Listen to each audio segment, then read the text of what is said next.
Oh, what I'm in my current process of doing is I'm in the process of healing. Healing from a lot. Healing from my past and the experiences I've been through my past. Healing from the people who have hurt me. Healing from the moments where I didn't give myself enough love, self-love, and self-compassion. And what I've learned about so many different things is we seek things from other people that we don't have within ourselves. That's where a lot of jealousy, envy can come from. That's a big thing I'm working on, envy and jealousy. Why don't I have what they have? Why do they have more than I have? How can I get what they have? But then you learn and you recognize having that isn't going to make me any better. It takes an internal reckoning, an internal awakening, an internal struggle to really find you. Not everything that you think the world wants, but you. Not this physical body or the skin, the hair. No, you. The spirit, the soul living behind all of it. What does it look like when we finally spend time with ourselves? Why do we keep giving others our time? Why do we keep showing up for others when we cannot show up for ourselves? What happens when we neglect ourselves?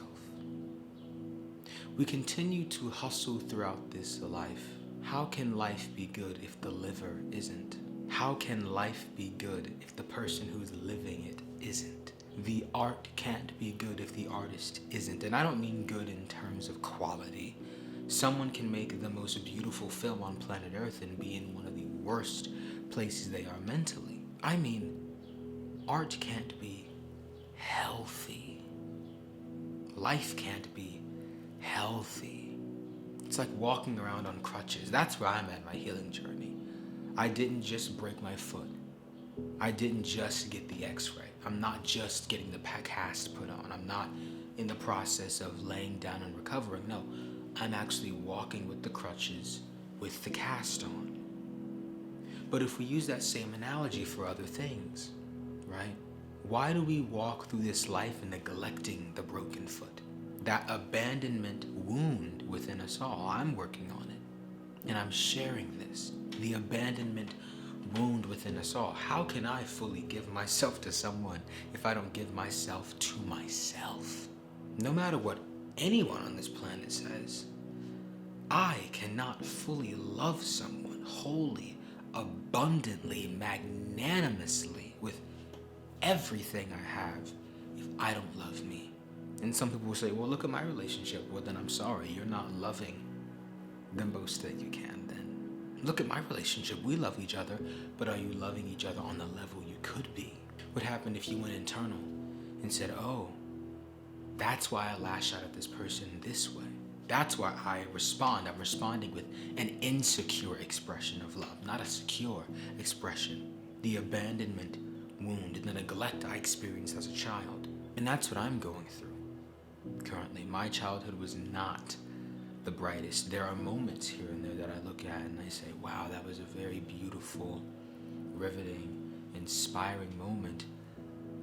But I didn't recognize until recently, and it's hard for me to say until recently, because I've always tried to be the person that, of course, people knew I was going through something. But I fought through, and I was able to help other people with their issues and give this incredible guidance to people and this incredible wisdom in 6th, 7th, 8th grade. And it's now here I am in my first year of college, about to finish it. I thought I was healing then. And in 5 years, I'll think I'm healing now. In 5 years, I'll look back and say, I thought I was healing then, yeah, you know. So do not skip the feeling process for the healing process. Give yourself the time, energy, and effort that you give others. Give yourself the time, energy, and effort that you give others. what I'm recognizing about me is my inner child wants to fly. My inner child wants to go to the trampoline park and wants to go bowling and to the escape room and to the go-kart, wherever. It wants to do all these things because my inner child, I didn't get a lot of that as a child. And so now I'm having to take that energy and express it in a new way. Watch the TV show that I remember watching as a kid to bring back those memories, to bring back all of it. If only more people were willing to take these steps. Imagine a healed world. It's never gonna happen because it just, so much evil, so many people who do not have the same privileges that I have, and people who have more privilege than I have. But this life that I am is a fight I wish many people, and it hasn't been pretty. Late night cries, 30-minute long audio journals that I never wanted to end, writing songs on the guitar, writing plays, writing poetry, filming this, finding anything and everything I could to just give myself over to myself. But the tools we need to heal, this just hit me, the tools we need to heal are already within us. We think, oh, if I knew this or I knew that, yes, language is important. Knowing what neglect is, knowing what abandonment wound is, knowing what inner child is, knowing what vibrational frequency, those things are important, yes. But they're not vital to healing. Healing is to be alone. Healing is to sit with your thoughts and to meditate. Healing is to be okay with doing nothing. Why, Isaiah, do I feel the need to always be working, always be doing this, that, and the third, always be going here, doing it? Well, when things were happening in my childhood that were not good for me as a child, 12, 11, 13 years old, ran to making videos. Welcome back to another video, guys, and today I'm doing another reaction. As you can see, my computer and my headphones. What else would I be doing? Okay. Ran to making videos.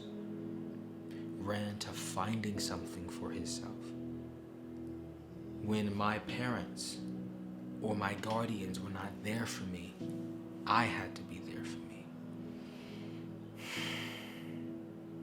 Especially being of color, being black, it is hard to admit that you need help because you've been taught that needing help makes you weak.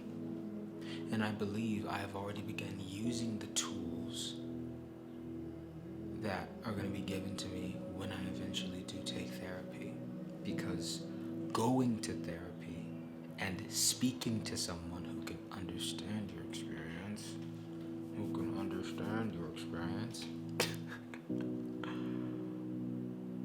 doing that,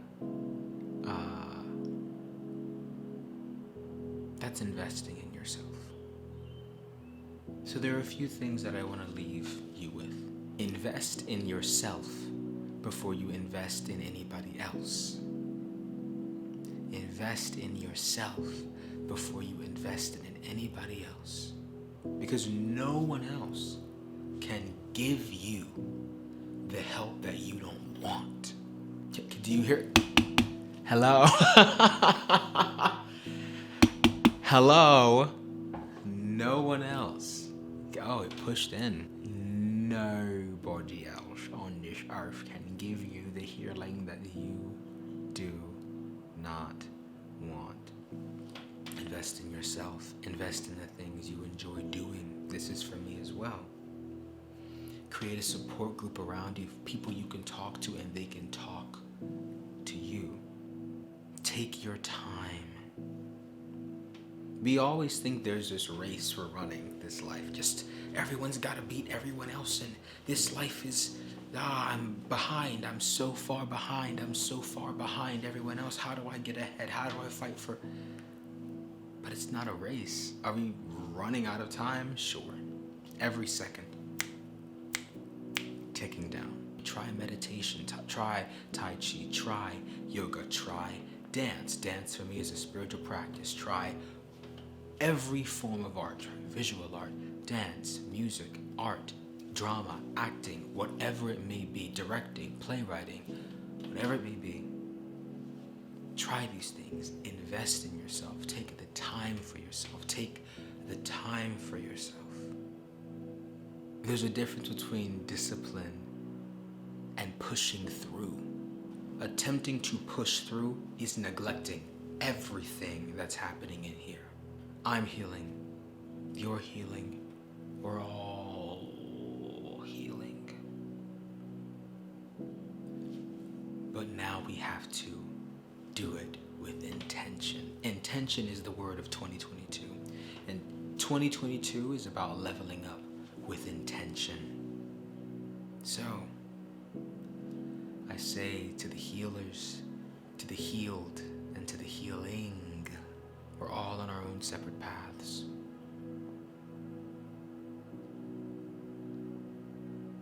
Do not force yourself to live a life without intention.